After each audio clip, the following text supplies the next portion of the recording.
Gott kvöld, meiri hluti sjálfstæðismanna og Alþýðubandalags í Hafnarfirði er fallinn. Oddviti sjálfstæðismanna segir ákvörðun Jóhanns Bergþórssonar jafngilda úrsögn hans úr Sjálfstæðisflokknum. Starfsmenn útgerðarfélags Akureyringa hafa bæst í hóp þeirra sem vilja kaupa hlut Akureyrarbæjar í Úa. Svíar verða að herða sultarólina svo munar ef fjárlagafrumvarp stjórnar jafnaðarmanna verður samþykkt. Leiðtogi umbóta sinna í Rússlandi segir að Jeltsin forseti beri alla ábyrgð á stríðinu í Tsjetsjeníu.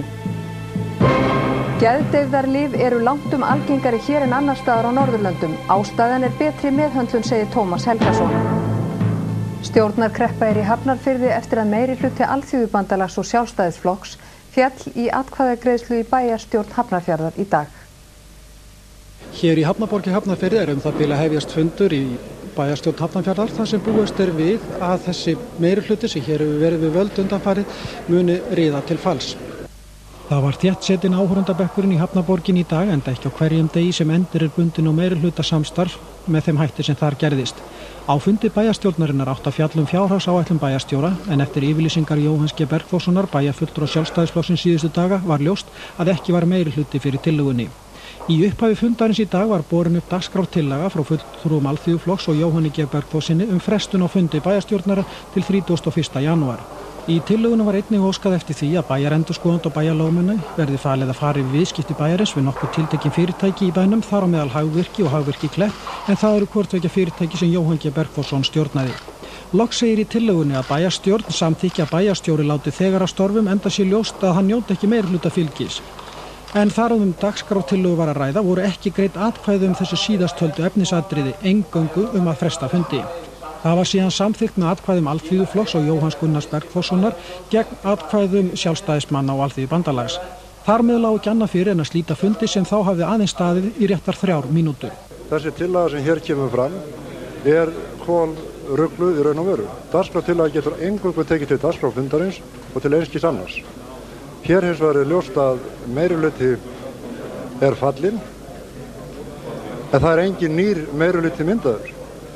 Og þess vegna mun Alþýðubandalagið og Sjálfstæðisflokkur stjórna bænum áfram þar til nýr meirihluti hefur myndaður.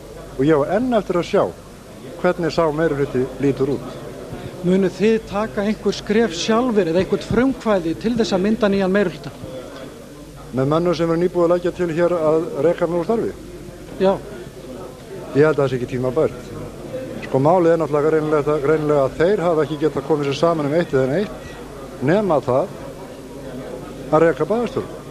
Jóhann Bergþórsson segir að nú verði haldið áfram viðræðum myndun nýs meirihluta en það séu tiltölulega skammt á veg komnar. Hann leggur áherslu á að það verði ráðinn faglegur bæjarstjóri en ekki pólitískur og því komi til dæmis Guðmundur Árni Stefánsson ekki til greina en nafn hans hefur heyrst nefnt. En hvað gefa með sér langan tíma til að mynda nýjan meirihluta? Þessi frestun var til annars reglulegs fundar bæjarstjórnar sem er 31. þessa mánaðar. Og þá á nýr meirihluti að vera komin? Já, ef að þessi sem er í umræðu núna verður, þá á hann að vera. En hvort það er einhverja aðra meirihlutamyndanir í gangi veit ég ekki. Hvað hefur það að segja ef að Alþýðuflokksmenn eru líka að þreifa á hugsanlegum möguleikum með Alþýðubandalagið? Ég hef í sjálfu sér ekkert það að segja því að þeir hafðu samband við mig eftir að ljóst var ágreining félaga minna og mín og þó þau leiti til einhver annar hef ég ekkert það að segja. En hvernig var það ekki erfitt skref fyrir þig að stíga að standa því að fella meirihluta Sjálfstæðismanna hér? Þú hefur unnið með þeim í mörg ár. Jú, ég lít á að eins og ég hef sagt áður að mitt verkefni sé að vinna málefni Sjálfstæðisflokksins. Ég tel mig gera það. Það hefði ekki verið gert nægilega á undanförnum og ég endurtek það. En auðvitað hugsa maður sig mjög vandlega í sambandi við svona skref. En þetta er búið að byggjast upp á löngum tíma með mörgum atriðum og það kannski ekki eitt sem ræður úrslitum. Þannig að þú iðrast einskis? Nei. Það eru viðræður sem hafa farið fram milli ykkar og Jóhanns. Hvað eru það langt komnar? Þær eru vel á vegi staddar.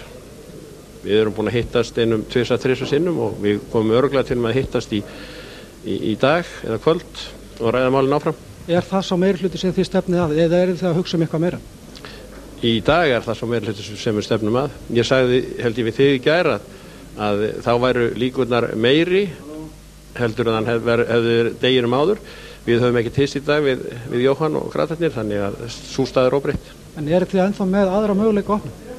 Það eru fleiri möguleikar inn í myndinni. Það eru náttúrulega þeir möguleikar að Alþýðubandalagið komið til viðræðna við okkur. Það er sá möguleiki að Leifættarna Sjálfstæðisflokknum komið til viðræða við okkur. Það er líka sá möguleiki að Sjálfstæðisflokkurinn allur með Jóhann Innaborg komið til viðræðna við okkur. En það er alveg ljóst að meirihluti í Hafnarfirði verður ekki myndaður nema fyrir tilstilli Alþýðuflokksins. Hvað viltu segja þennan fund sem hér var og þau málalok sem hér urðu? Þetta er náttúrulega merkilegu fundur. Það er greinilegt að Alþýðubandalag og Sjálfstæðisflokkur eru búin að missa meirihluta sín hér í Hafnarfirði.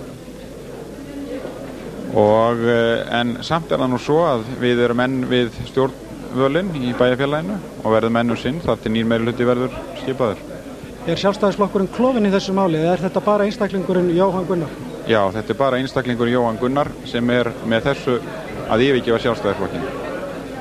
Þú segir að hann sé yfirgefa Sjálfstæðisflokkinn. Er eitthvað sem að leiðir beint af því sem gerist fyrir dag sem að knýr á að hann fari úr flokkinn? Já, þetta er bara mín skoðun að maður sem ekki lítur meirihluta vilja sinna flokkssystkina, hann lítur þar með að vera að segja það að hann sé ekki tilbúin til að starfa innan flokksins og þannig líti ég á það að Jóhann Gunnar, hann getur ekki litið á sig sem í Sjálfstæðisflokknum í Hafnarfirði.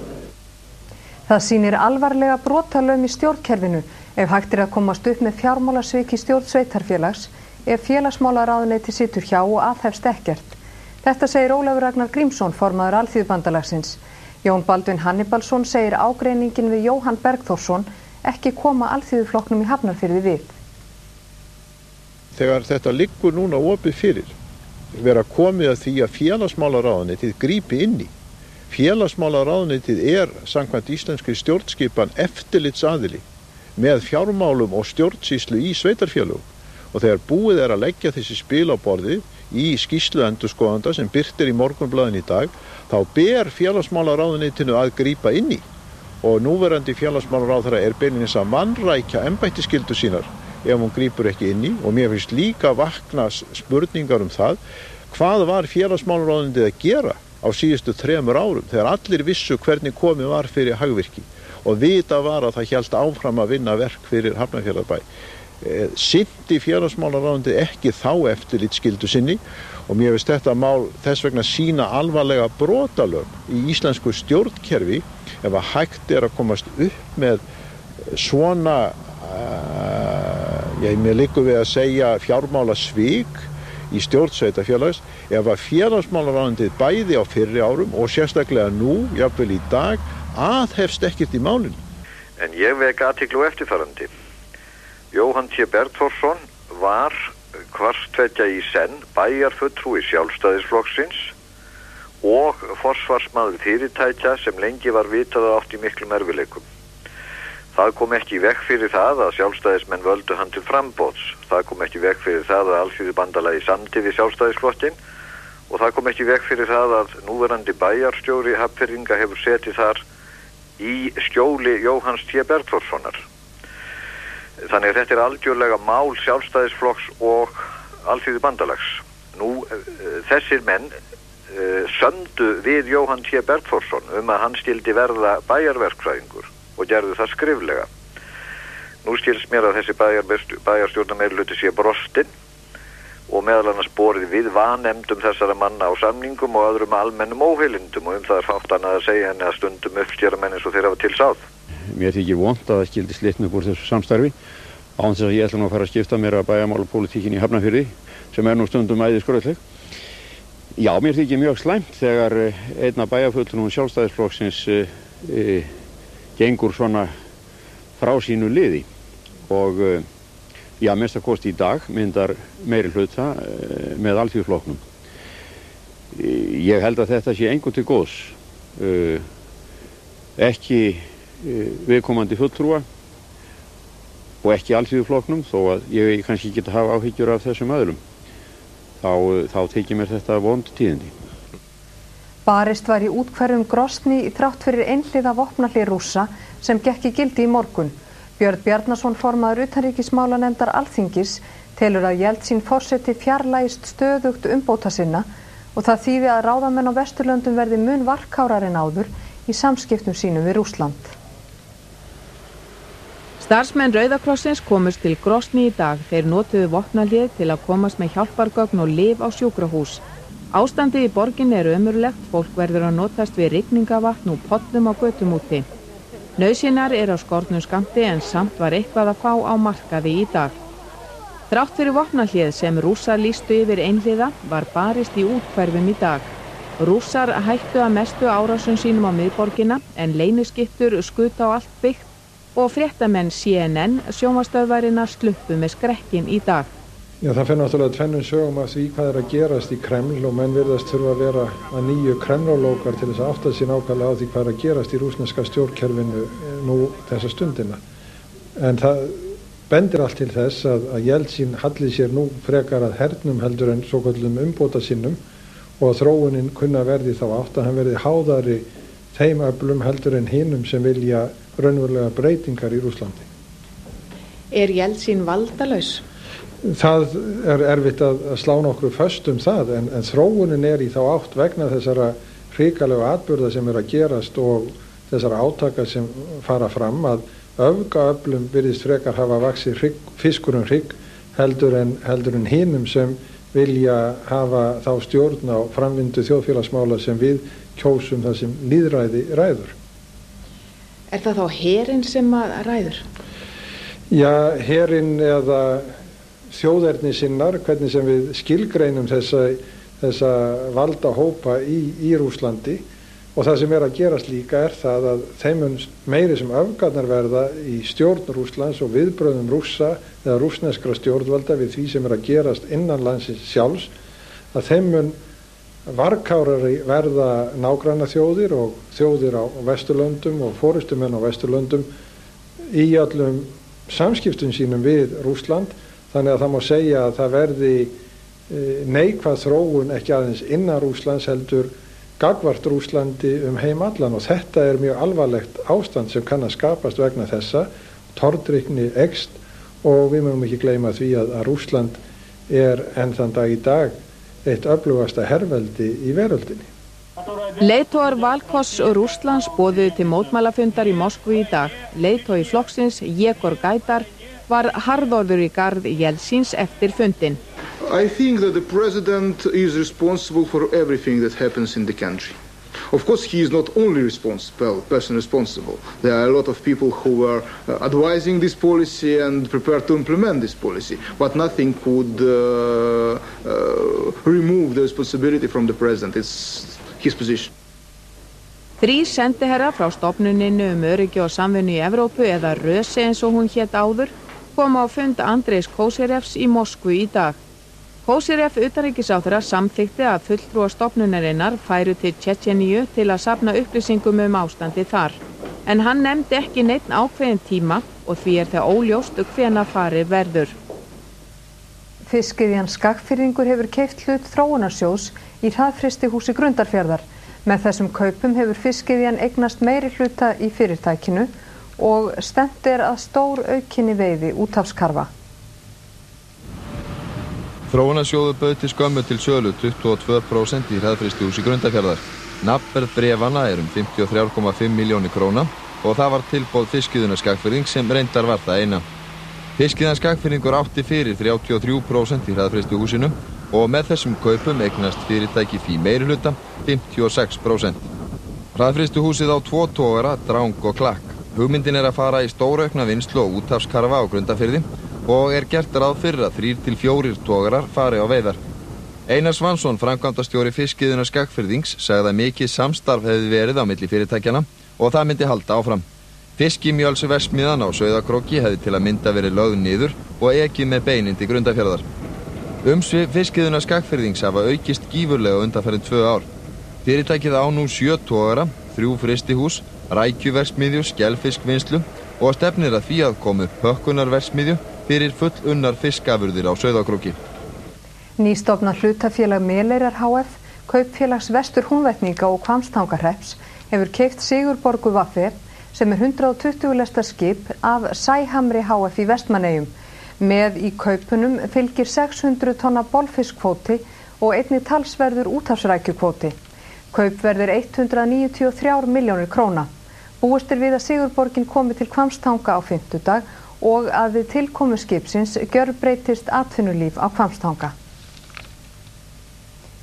Í upphafi fundar sem hófst í bæjarstjórn Akureyrar undir kvöldið afhentu fulltrúar starfsmannafélags útgerðarfélags Akureyringa, forseta bæjarstjórnar, ályktun og bréf til allra bæjarfulltrúa. Í ályktun frá stjórn starfsmannafélagsins segir að umræða hugsanlega sölu á meirihluta eign Akureyrarbæjar í útgerðarfélagi Akureyringa hafi skapað óöryggi og óvissu meðal starfsmannafélagsins.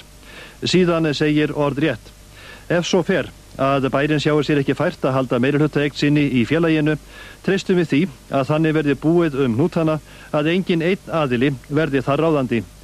Í framhaldi af því förum við fram á að fulltrúar í bæjarstjórn Akureyrar gæti hagsmuna starfsmannafélagsins, fyrirtækisins sjálfs og bæjarbúa allra í hvívetna. Tilvitnun lýkur. Í bréfi til bæjarfulltrúa síðan sett fram sú ósk að starfsmenn félagsins fái að koma að málinu með möguleg kaup á hlutabréfum bæjarins í útgerðarfélagi Akureyringa í huga. En við fjöllum nánar þetta mál í 11 fréttum í kvöld. Einn maður hefur týnt lífi og meira en 500 hafa orðið að hverfa frá heimkynnum sínum í Norður Kaliforníu, en þar hefur gífurlegt úrfelli valdið miklum flóðum síðustu daga. Fátt bendir til þess að stytti upp í bráð en vatnsveðrið stafar að því að hvert regnskýið og fætur öðru rekst fyrir snörpum álandsvindi utan af Kyrrahafi. Ár og lækir flæða yfir bakka sína og víða í sýslunum Sonoma og Napa eru vínekru sem stöðuvatn yfir að líta. Í gær hvessti svo að raflínur rofnuðu og á annað 100.000 manns urðu að þreyja nóttina í myrkri og kulda í Norður Kaliforníu. Borgarstjóri Los Angeles lýsti yfir neyðarástandi í gær en vest hafa íbúar bæjarins Guerneville orðið úti en þar hefur yfirborð helstu árinnar hækkað hvorki meira en minna en 5 metra. Guerneville í hjarta vínræktarsýslunnar Sonoma en þótt viðlendar ekrur liggi undir vatni óvíst að vínviðurinn skaðist af volkinu, þar hann hvílist og vöxtur liggur niðri á þessum árstíma. Hvergi á Norðurlöndum ávísað jafn miklu af þunglyndislyfjum og hér. Geðdeyfðarlyfin eru 2 til 3 sinnum meira notuð hér en í Danmörku.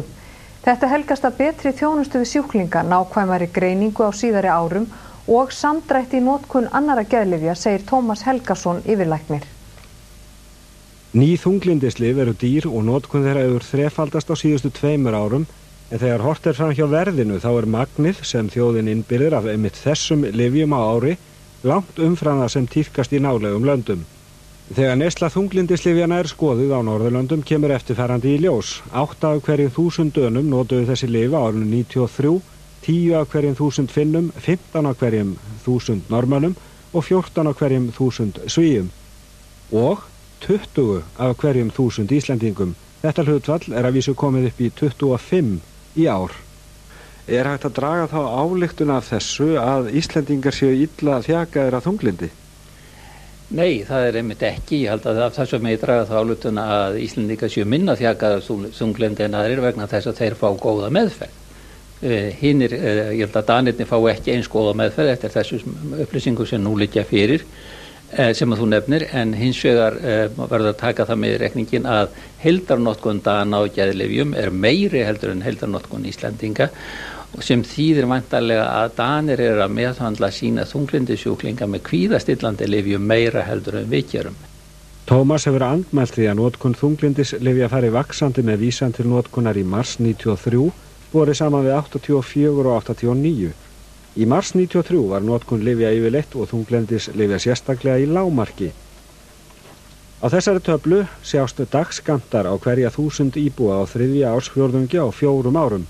Í heild fer notkunin úr tæpum 14 dagskömmtum árið 1991 í 25 dagskammta á 1000 íbúa árið 1994. Á 3. ársfjórðungi 93 dregur úr notkun lyfjana eins og áður sagði, en eftir það verður nánast sprenging í notkun hinna dýrari lyfja eins og framkemur á línuríti úr heilbrigðisráðuneytinu. Tómas Helgason viðurkennir vissulega þessa breytingu og skýrir hana svona. Eftir 89 að þá breytist notkun á geðdeyfðarlyfjum, hún vex en samtímis minnkar notkun á kvíðastillandi lyfjum. Þannig að til og með 93 heildarnotkun á kvíðastillandi lyfjum og geðdeyfðarlyfjum samanlagt nokkurn veginn eins frá ári til árs. Svokallað Flóabandalag, Dagsbrúnar, Hlífar í Hafnarfirði og Verkalýðs- og sjómannafélags Keflavíkur krefst meðal annars 10.000 króna hækkunarlauna í komandi kjarasamningum. Sama gerir Alþýðusamband Vestfjarða. Eins og framkomi seinni fréttum sjónvarps í gær var gengið frá kröfugerð Flóabandalagsins á fundi formanna og varaformanna félagana í gærkvöldi. Félögin 3 munu kynna kröfurnar á fundi með VFSÍ á morgun. Í kröfugerð þeirra eru setta fram 2 útfærslur samkvæmt heimildum fréttastofu. Annars vegar kröfur hækkun lægstu launa 10.000 krónur en hins vegar hækkun lægstu launa í 50.000 krónur og að töxtum verði þjappað saman og ýmis starfsaldursþrep felld niður.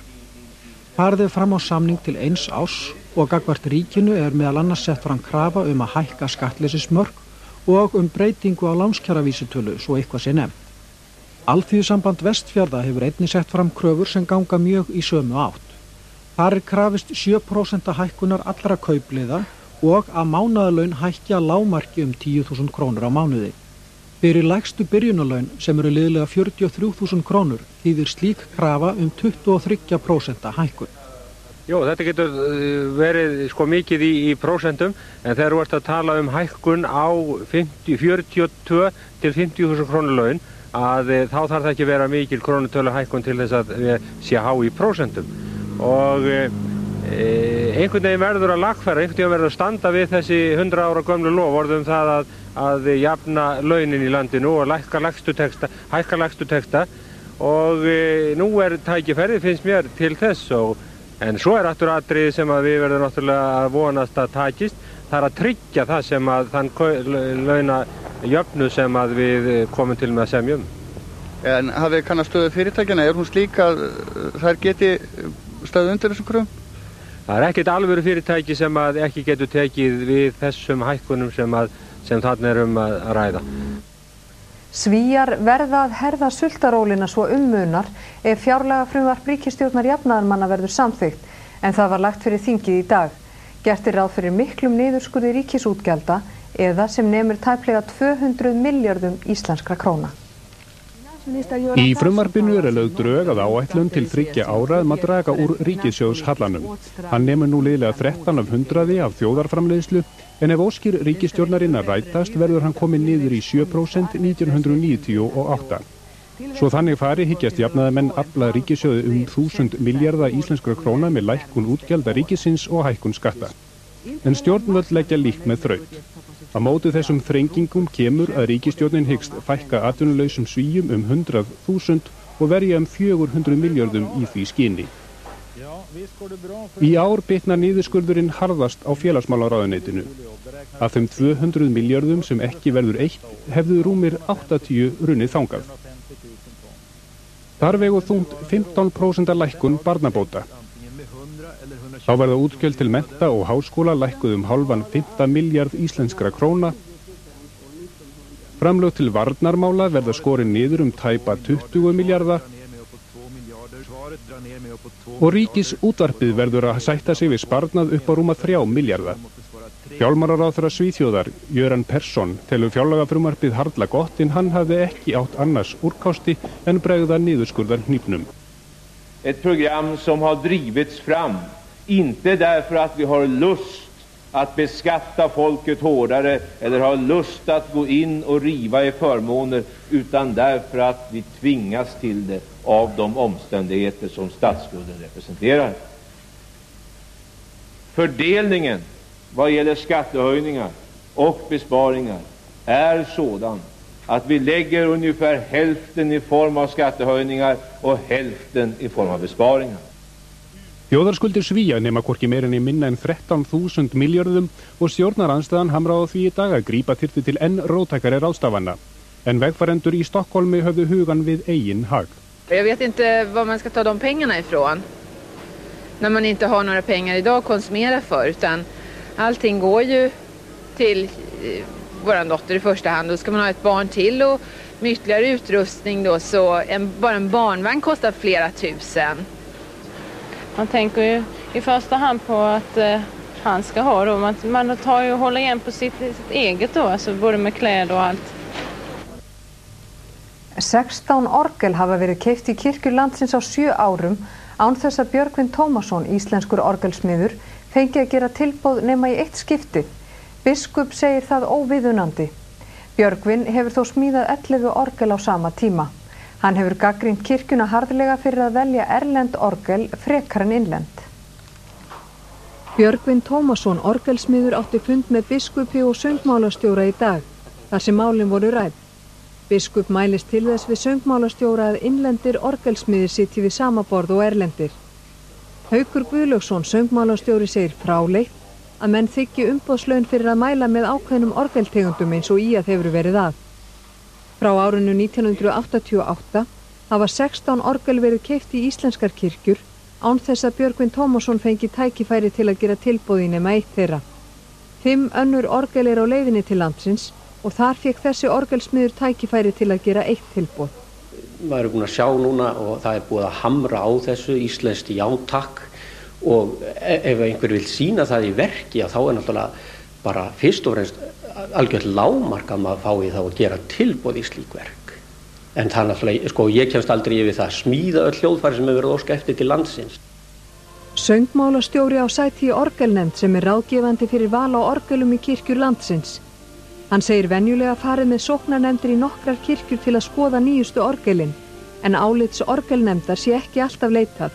Og stundum er það þannig að menn vilja kannski einhvert ákveðið fyrirtæki og þá er það mjög heiðarlegt að þeim að vera kannski ekki að leita eftir tilboðum vegna þess að tilboðum er ekki bara verð, heldur að það líka það hvort að menn sætta sig við þann hljóm sem er í hljóðfærinu og þann sem að gerir eða hannar hljóminn, og það er mjög persónubundið. Það er í raun og veru persónuleiki mannsins sem kemur fram í hljómnum. Biskup segir söfnuði vissulega hafa síðasta orðið í orgelkaupum, þótt söngmálastjóri og orgelkaupanefnd geti gefið ráð.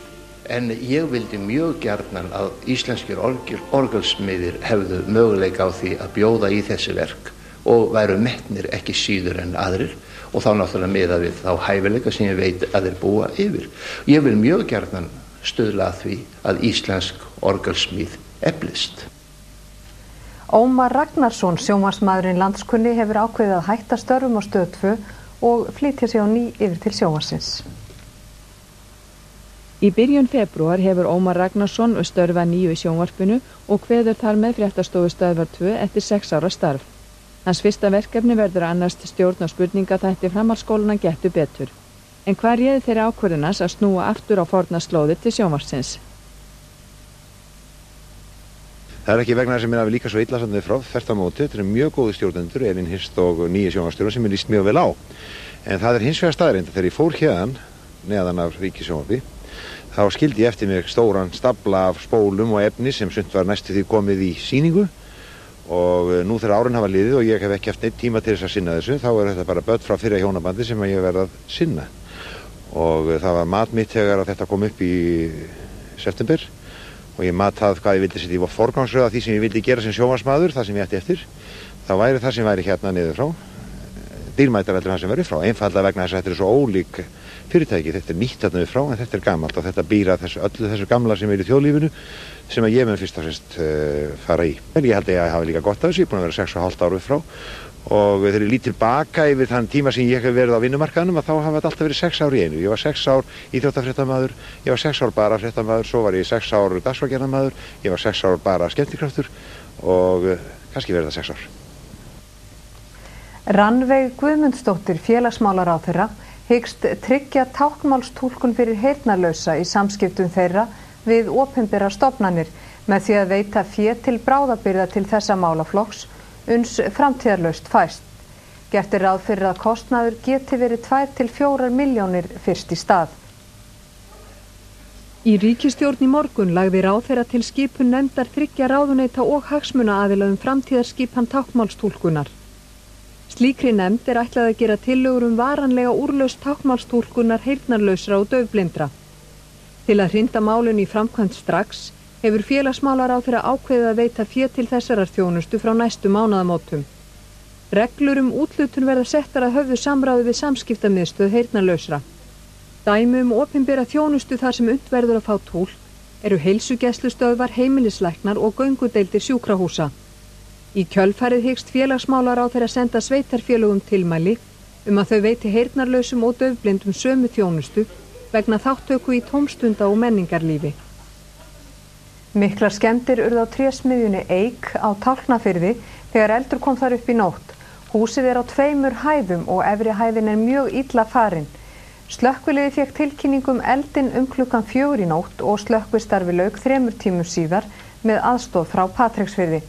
Ekkert vitað eldsupptök.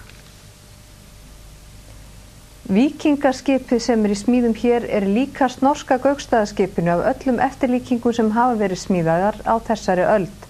Kostnaður við verkið 18 milljónir króna.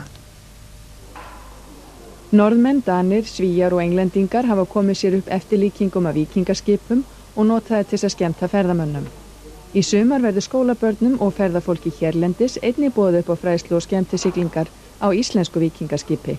Skipið eftirlíking af Gauksstaðaskipinu sem fannst í Noregi árið 1882 og hefur smíðið gengið vel og áætlað að verði tilbúið nú í maí. Einn helsti áhugamaður Norðmann víkingaskip stendur hér til að gefa góð ráð, ekki síst hvernig böndin skulu fest við byrðingin. Jeg kom hit med et særlig ærend, og det var til å prøve å legge vidjur i de her surringsklampene, som på dette skipet binder bordet til banna, til spanta. Og det tror jeg første gang at det blir prøvet på en kopi av Gokstadskip å bruke vidje, slik som vi tror at det var på originalen.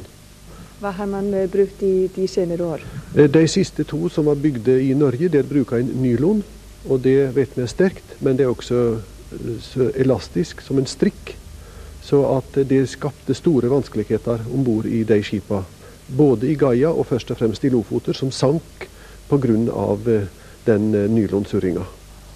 Gauksstaðaskipið var smíðað fyrir það bil 1100 árum og verður íslenska skipið nákvæm eftirlíking að því að ytra útliti, en í stað 32 ára sem voru í Gauksstaðaskipinu verða 225 hestafla dísilvélar borð sem munu skila skipinu áfram 6-8 sjómílur á klukkutíman.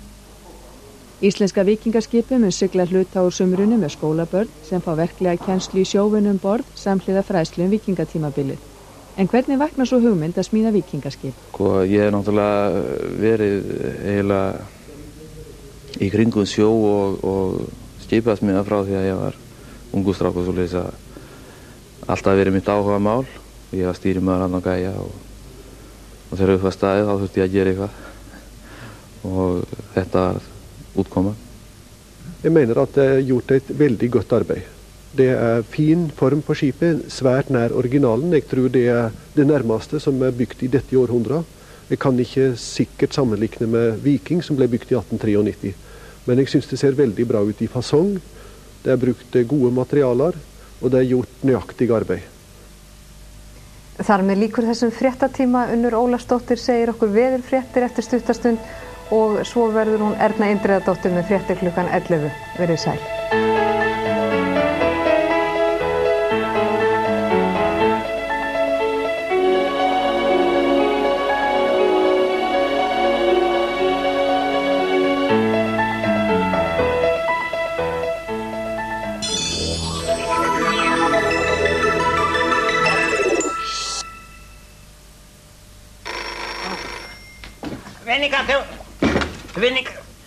Vinningaþjónustan manni, sælistrókar, alltaf verið að draga. Hvað segirðu? Já, hann er ekki svo sem hann 2 milljónir í fyrra og 5 í ár. Kemur svo vel, kemur svo til hans. Nei, ég sagði kemur svo til hans. Enn eykur Happdrætti Háskólans vinningsmöguleikana. Stærsti vinningurinn í mars 18 milljónir og aðalvinningur ársins í desember samtals 45 milljónir verða eingöngu dregnir úr seldum miðum og ganga því örugglega út. Já, nú hafa allir efni á að spila í Happdrætti Háskólans. Líka þú. Og líkurnar eru alveg með ólíkindum. Þú spila með það ekki? Gæti verið þú. Happdrætti Háskólans. Vænlegast til vinnings. Allskins ritföng. Skrifstofu. Penning.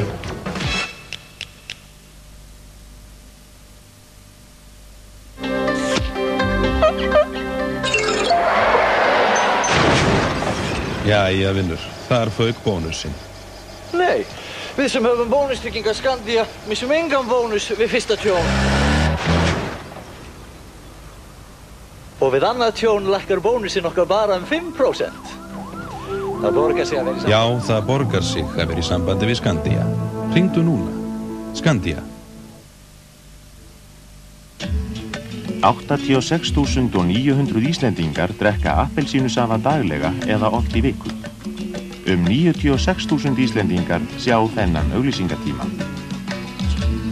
Hugsaðu áhorfið. Það gerum við. Sjónvarpið, auglýsingadeild.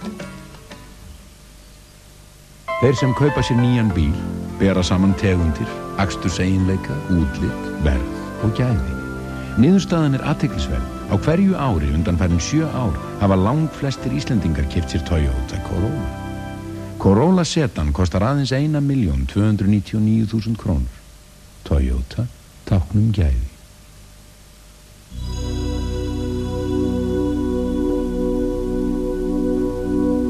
Komiði sæl. Það hefur verið kalt á landinu í dag og frosti hefur verið svona 4 til 8 stig víðast hvar. En þó komst hitinn þegar best lét í morgun upp undir frostmark í Reykjavík. En þó hafi verið kalt, það hefur verið léttskýjað víða landið og ef við lítum á þessa veðurtunglamynd sem var tekin kvöldmandaleitið þá sjáum við að það bjart veður alveg hér sunnan og vestanvert landi. Það voru svolítið éljabakkar eftir hérna norðaustanlands en þeir eru að hverfa líka. Og á 18-kortinu í kvöld sjáum við að það var alveg eiginlega heiðskýrt hér víðast hvar sunnan og vestanvert landið en enn eru élin hér á norðausturlandi. Þau voru reyndar ekki ýkja mikið og mældist mesta 2 mm, mesta úrkoma 2 mm í Strandhöfn. Nú, þessi norðanátt að ganga hér austur af landinu og ef við lítum á stöðun á hádegi í dag að þá sjáum við að það lægð hérna milli Jan Mayen og Noregs sem veldur þessari norðanátt hérna beinir þessu kalda lofti ásamt hæðinni yfir Grænlandi. Nú, hæðin eða hæðarhryggurinn mun þoka sér hér austur yfir landið í nótt og á morgun og þau mun létta líklega til allt land og frostið herða í nótt. Lægðin gefur sig heldur hér austur á bógin líka en það sem skulum beina sjónum að lægðin hér fyrir suður í hafi en hún nú reyndar á leiðinni hér austur eftir og svo lægðadrag hér sem á leiðinni inn á Grænlandshaf og mun líklega koma upp að vesturströndinni hér annað kvöld og valda svolítið snjókomu til að byrja með. Þannig að annað kvöld lítur þetta líklega svona út að lægðadragi verður komið hér upp að vesturströndinni og það mun sem sagt birta til á öllu landinu en fara svo að þykna upp seinni partinn hér vestanlands. Hversu hratt þetta gengur fyrir sig svolítið erfitt að segja en úrkoman byrjar allavega sem snjókoma annarkvort þegar líður á daginn eða þá annað kvöld. En svo lægð hér sem á stími hér norðaustur á bóginn og ásamt þessu lægðadragi mun nú líklega valda því að það hlýnar heldur hérna á fimmtudaginn og valda slittu eða rigningu víða land. En meir það seinna. Til morguns reiknaði sem sagt með því að seinni partinn fari að þykna upp hér vestanlands aftur eftir að hefur verið léttskýjað fram eftir degi eitthvað og en léttir aftur á móti til hér og það verður svona hægt vaxandi suðlæg átt á landinu. Það má búast við að verði rólegt veður allt norðan og austanvert landi og bjart veður og talsvert frost hér norðaustanlands. Það dregur aftur á móti úr frostinu hér leið og úrkomubelti kemur upp að ströndinni.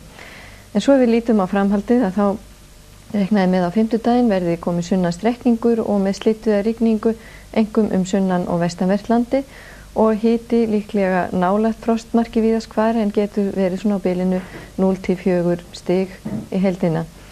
Og svo á föstudag að þá verður komin suðvestlæg átt aftur á móti og verður hún líklega nokkuð hvöss eða með hvössum éljum vestanvert landi en bjart veður yfirleitt á norðaustanverðu landinu og frostið á bilinu 2 til 10 stig og kaldast í innsveitum norðaustanlands.